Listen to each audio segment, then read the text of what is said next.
Good morning students, I am Archana Gupta, your accountancy lecturer. और आप सब कैसे हैं? होप सो कि आप सब ठीक होंगे। और इसी क्लास को आगे बढ़ाते हुए मैं आपको बताती हूँ कि हम चैप्टर 5 पढ़ रहे हैं और चैप्टर 5 है हमारा कंपनी। हमारा जो आज का टॉपिक है रिडम्पशन ऑफ डिबेंचर है, जिसे इंग्लिश में बोला जाता है, हिंदी में बोला जाता है इसे ऋण पत्रों का शोधन। शोधन का मतलब आपको समझ में आ रहा होगा, शायद इंग्लिश में रिडम्पशन का नाम समझ में आए, लेकिन हिंदी में शोधन का मतलब समझ में आ रहा होगा कि किसी चीज में हम जो हमने कोई काम किया है उसमें कुछ बदलाव करना, वो क्या होता है, उसका शोधन करना, परिवर्तन करना। तो ऐसे ही ऋण पत्रों का है, ऋण पत्रों का शोधन की एक लैंग्वेज और है जिसे हम बोलते हैं पुनर्भुगतान। यस, आपने जो भुगतान कंपनी को डिबेंचर लेते वक्त किया था, उसी चीज का भुगतान कंपनी डिबेंचर को वापस लेते वक्त कर रहे हैं। जैसे मैं आपको बताती हूँ दोनों चीजों में फर्क क्या है।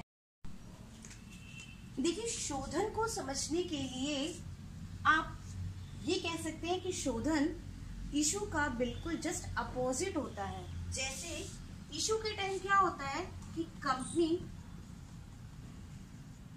इशू करती है अपने डिबेंचर या फिर शेयर किसी शेयर होल्डर्स को।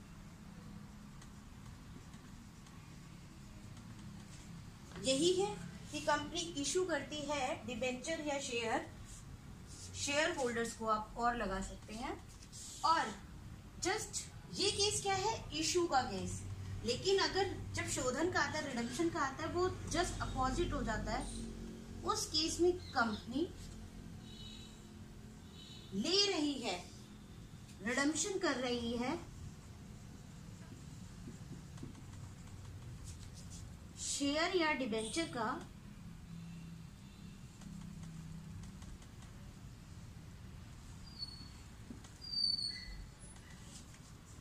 किससे, शेयर होल्डर से और डिबेंचर होल्डर। आप इस पहले डिबेंचर होल्डर लिख सकते हैं, डिबेंचर होल्डर और शेयर होल्डर। तो आपको समझ में आया डिफरेंस क्या है? दो चीजें हैं यहाँ पे, शोधन और रिडम्पशन में रिडम्पशन और इशू में फर्क। इशू में क्या होता है कि कंपनी अपने शेयर और डिबेंचर पैसा लेने के लिए शेयर होल्डर्स को इशू देते हैं। लेकिन जस्ट रिडम्पशन में इसका अपोजिट होता है, वही डिबेंचर होल्डर या शेयर होल्डर से डिबेंचर जो दिए हुए हैं उन्होंने, उसको वापस लेते हैं और इसे क्या कहेंगे, रिडम्पशन। आप इसको बेस्ट वे में इस तरीके से समझ सकते हैं। नेक्स्ट आता है, हमें ये समझ में आया, हम आगे चलते हैं कि हमें क्या करना है नेक्स्ट। या in this case of redemption of debenture, yes, आपको ये देखना है कि हम जो पढ़ रहे हैं वो क्या है कि रिडम्पशन कितने तरीके से आप कर सकते हो।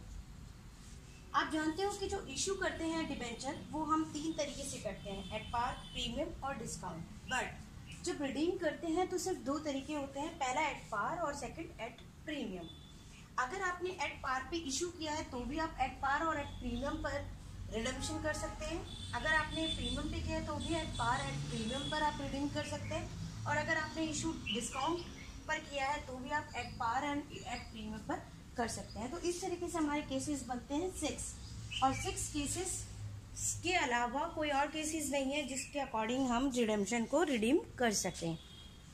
नेक्स्ट अब हम सीखेंगे हमारी एंट्रीज। फर्स्ट आज हम केस लेंगे, टॉपिक लेंगे कि when debenture issued at par and when debenture redemption on at पार।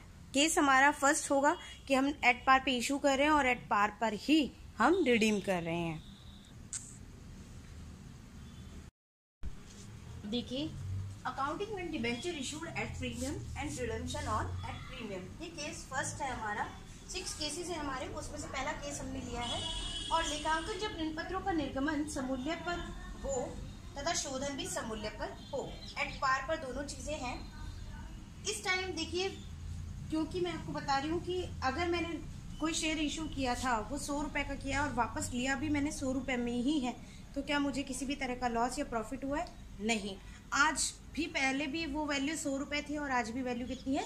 100 रुपये। तो ना मुझे कोई प्रॉफिट है और ना ही मुझे कोई लॉस है। इसलिए एंट्री है वो वही है जो इशूड के टाइम थी।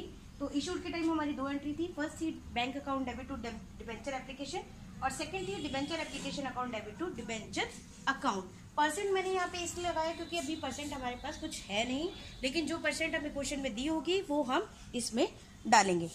नेक्स्ट बात मैं इसी जो आपकी एंट्रीज हैं इन्हीं को एक एग्जाम्पल के थ्रू समझाती हूँ। आप देखिए इस केस में क्या दिया हुआ है आपका एग्जाम्पल जो है, ABC limited issued 8% 5000 debenture of ₹100 each. Yes, ABC limited ने 8% वाले 5000 डिबेंचर इशू किए हैं 100 रुपये पर। After 5 years company redeem those debentures at par. Yes, 5 साल के बाद भी कंपनी उन्हीं डिबेंचर्स को रिडीम कर रही है और वो भी किस पर? एट पार पर। आप यहाँ देख सकते हैं, यहाँ लिखा क्या है? At par. दैट मीन्स सममूल्य। ये क्या है आपका? सममूल्य। तो दोनों सिचुएशन आपकी ये है, यहाँ पे 100 का शेयर है वो भी एट पार ही है और ये भी एट पार ही है। तो केस हमारा कौन सा बनता है? फर्स्ट। और फर्स्ट केस के अकॉर्डिंग हमारी 2 एंट्री होगी। Bank account debit to debenture application, 5000 share है, 100 रुपीज़ का है, तो 5 लाख आपका अमाउंट होता है। और नेक्स्ट आपका है यहाँ पे debenture application account debit to 8%। यहाँ पे अब देखिए रेट हमें दी है तो हम रेट लिख देंगे 8% डिबेंचर अकाउंट, और वो भी कितनी? 5 लाख से। तो हमें ये समझ में आया कि अगर आपको डिबेंचर इशू भी एट पार है और आपका प्रीमियम भी रिडीम भी एट पार है, तो हमें क्या करना है। अब नेक्स्ट जो है वो हम कल देखेंगे।